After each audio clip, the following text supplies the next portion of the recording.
So, Premier, can you explain dropping Jeff Carr and Daniela? You said back on the 8th or the 15th that it was not a whipped vote, that vote in the House. When are they going? I think when you have cabinet ministers that take a position against the government in the legislature, voting against in the legislature, it's very significant.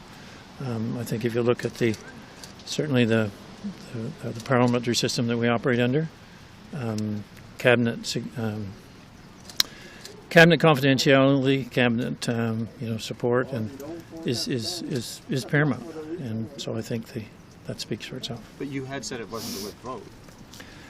You don't expect cabinet ministers to vote against the government. I never made it a free vote either. So Minister Dunn said she would have voted for it had she been there, but she's still in. Can you just explain that situation? My point is clear that standing in the ledge and voting as a cabinet minister against the government is very significant. And it's, I know if someone had been there, they might have done differently or may have been, but the fact is they weren't there and they didn't stand against the government. So Trevor Alder and Dr. Shepherd, you would have kicked them off if they were still in cabinet? Well, I guess the theory would apply to them as well. Okay. So that probably. On what criteria have you chose the new ministers? Well, certainly the focus area, and what you'll see in the coming later this week from Minister Green is this housing plan. Very thorough, very progressive in moving forward to address the needs we have in New Brunswick, and we need that same focus in mental health and addiction. I've talked a lot about having the ability to have a path forward.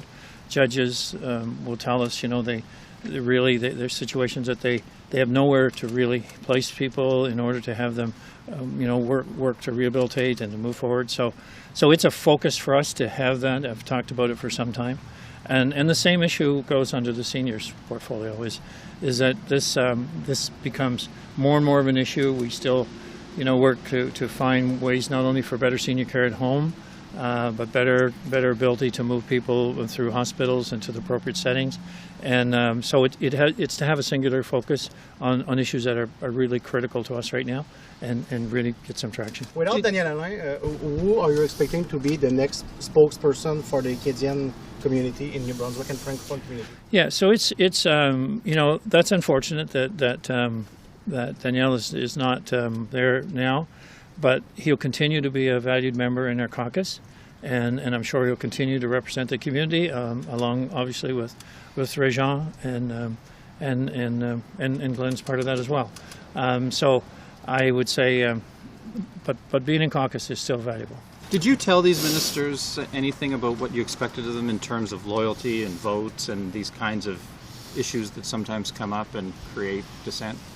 Well, I think the very oath that they take speaks for itself in that regard, and it's not an unwritten rule how cabinet is to function within a government, and to go outside of that, and to basically feel that it doesn't matter whether you're in cabinet or not, it does matter, and to not address the situation is really putting a government in a very vulnerable position.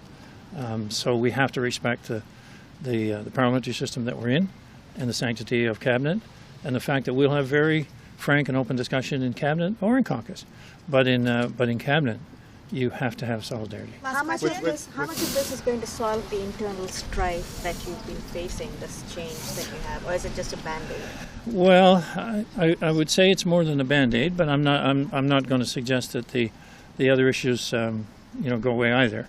So I think we have some building to do. There's no question about that. And I need to play a key role in that, reaching out to the membership, to the executives throughout the province, and be able to sit down and have some very good discussions.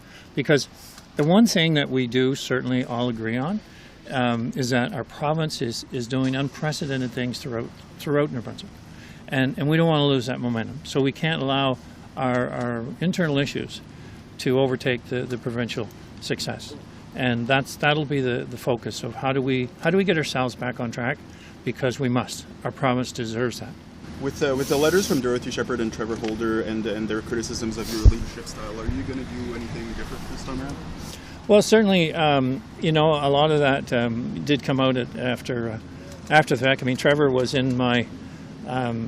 was my deputy leader for quite some time, and when I was in Europe, and we were you know, things were going very well. So I was finding the criticism a little surprising, and I know Dorothy and I had the meeting a year or 2 years before, and discussions. But to your point, yes, can I be part of the solution? Absolutely. You've lost two, and I need to be. You've lost 2 deputy premiers. Does that mean the role's not going to come back anymore? Oh, I wouldn't say that. No. Okay. When's the next election? Good question. But isn't it the Thank you. 24th of October? Is that when it's Isn't going that to the be? date? Well, that's What year? the What official year? date that I'm aware of. Let's go. Thank you.